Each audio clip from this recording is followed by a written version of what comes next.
అందరికీ నమస్కారం.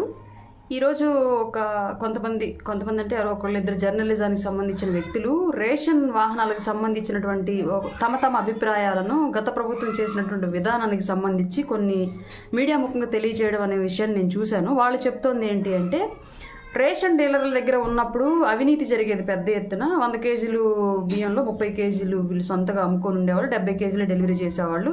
దాని మూలంగా అప్పట్లో వాళ్ళకి ఆదాయం వచ్చేది. రేషన్ వాహనాలు ఇంటికి వచ్చి ఇవ్వడం మొదలుపెట్టిన తర్వాత అవినీతి అనేది లేకుండా పోయింది. డీలర్లకి ఆ డబ్బులు అనేవి అందకే రేషన్ డీలర్లలో వ్యతిరేకత పెరిగింది. జగన్కి అది ఒక వ్యతిరేకత అని చెప్పేసి వాళ్ళ యొక్క వివరణ. బట్ వాస్తవాలు చెప్తాను నేను ఇప్పుడు. అంటే నేను చూస్తున్నటువంటి ఊర్లో, మా ఊర్లో లేదా నా కుటుంబంలో, మా పక్క ఊర్లో, మా అమ్మ వాళ్ళ ఊరు, అక్క వాళ్ళ ఊరు, బంధువుల ఊర్లు, వీటికి సంబంధించినటువంటి జనాలలో ఏం జరుగుతుంది, మేము ఏం భావిస్తున్నాం అనే దాని గురించి మాత్రమే మాట్లాడతాను. గతంలో స్టోర్లో అంటే రేషన్ షాపులకు వెళ్ళి రేషన్ తెచ్చుకునేటప్పుడు ఎలా అయితే రేషన్ బియ్యం తినడానికి ఇష్టపడని వాళ్ళు ఎవరైతే ఉంటారో వాళ్ళు కేజీ 10 రూపాయల కింద అక్కడే డీలర్కే ఇచ్చేసి ఆ 10 రూపాయలు వీళ్ళు తీసుకొచ్చుకునేవాళ్ళు. యథావిధిగా అదే ఇప్పుడు కూడా రేషన్ డీలర్లు వాహనాలతో ఇంటికి తీసుకొచ్చి ఇస్తున్నా సరే సేమ్ అదే జరుగుతోంది. ఇప్పుడు 25 కేజీలు ఒక ఇంటికి రావాలి అంటే 25 కేజీలకి 250 రూపాయలు డబ్బులు ఇచ్చేస్తున్నారు. రేషన్ బియ్యం వాళ్ళే తీసుకెళ్ళిపోతున్నారు. రేషన్ వ్యాన్లో వచ్చి తీసుకున్న వాళ్ళు ఎవరైతే ఉన్నారో ఆ కాంట్రాక్ట్, ఆ జాబ్లు వాళ్ళే తీసుకెళ్ళిపోతున్నారు. ఎలాంటి మార్పు లేదు దానికి సంబంధించి, దీనికి సంబంధించి. బట్ ఇక్కడ రేషన్ వాహనాల వల్ల ఇంకొక తలనొప్పి సామాన్యులుగా మాకేం జరుగుతుందంటే, రేషన్ షాపుల్లో ఇచ్చేటప్పుడు నెలలో 10 రోజులు తప్పనిసరి ఎట్టి పరిస్థితుల్లో ఇచ్చేవాళ్ళు. మాకు ఎప్పుడు కుదిరితే అప్పుడు మేము వెళ్ళి తీసుకొచ్చుకునేవాళ్ళం.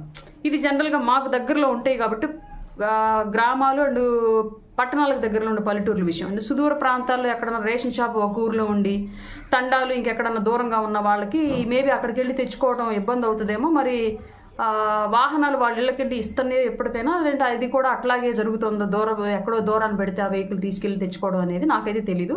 జనరల్గా పట్టణాలకు దగ్గరలో ఉన్నటువంటి గ్రామాలు, రోడ్డు వసతి అన్ని సవ్యంగా ఉన్నటువంటి గ్రామాలకు సంబంధించిన విషయం మాత్రం నేను చెప్తున్నాను. రేషన్ షాపులకు వెళ్ళి 5 రోజుల పాటు 10 రోజుల పాటు ఎప్పుడు మాకు కుదిరినప్పుడు తెచ్చుకునేవాళ్ళం.